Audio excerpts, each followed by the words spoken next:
السلام عليكم ورحمة الله وبركاته. يا رب تكونوا بصحة وبخير وبسعادة. ده عسل، كوباية ونص سكر على كوباية مية على نص ليمونة، عشان احنا النهاردة ان شاء الله هنعمل بسبوسة بالكراميل. طبعا الكراميل حطيت كوباية سكر على النار وسبتها لما تدوب مع نفسها.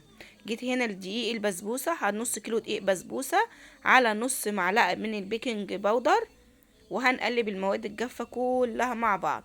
هنا هنعمل ايه؟ هنحط المواد الجافة مع بعض والمواد السايلة مع بعضنا.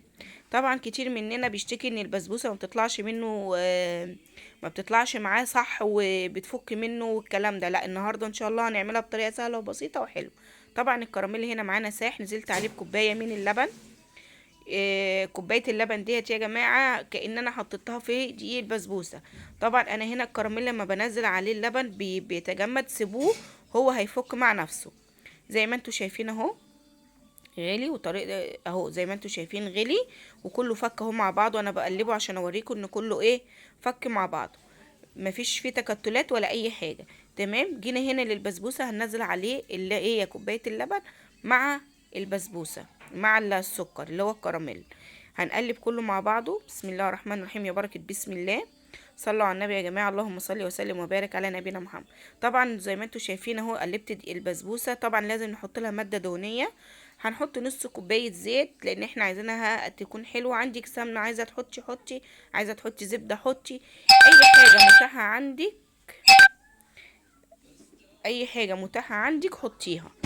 واهم حاجه انك انتي ما تقلبيش البسبوسه، لان البسبوسه ما بتتقلبش، يعني ما بتاخدش وقت في التقليب. زي ما انتوا شايفين جبت صينيه ودهنتها ماده دهنيه ونزلت عليها خليط البسبوسه. انتي ممكن تحطي فيها جوز الهند، عايزه تحطي فيها اي حاجه حطي، بس احنا بنحبها كده، يعني احنا بنحب الحاجه بطعمها الاساسي. زي ما انتي شايفه كده يا حبيبه قلبي. بصي يا نور عيني، الشكل البسبوسه دوت هيبقى ده شكلها بالكراميل، مش هتبقى فاتحه بس طعمها خرافه حكايه.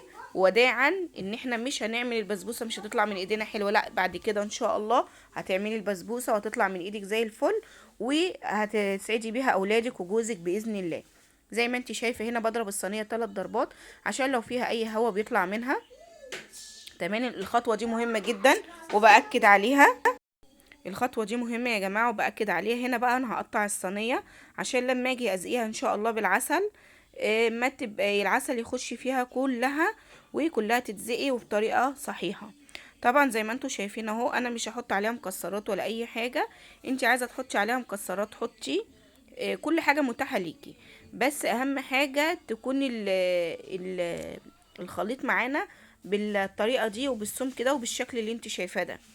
تمام. هنا قطعتها وهدخلها على فرن 100 درجة حرارة 180 تاخد سواها الكامل. طبعا هنا طلعتها وبزقيها اهو بالعسل. بسم الله الرحمن الرحيم، يا بركة بسم الله. انا عايزة اقول لكم طعمها جميل جدا جدا جدا، وكمان كانت متماسكة والقطعة بقطعتها. وعايزة اقول لكم كمان حاجة، ان هي استحالة تفك منك او تفرول او يبقى طعم، لا باذن الله ان شاء الله تعمليها بالطريقه دي وهتشكريني وتكتبي لي باذن الله في التعليقات.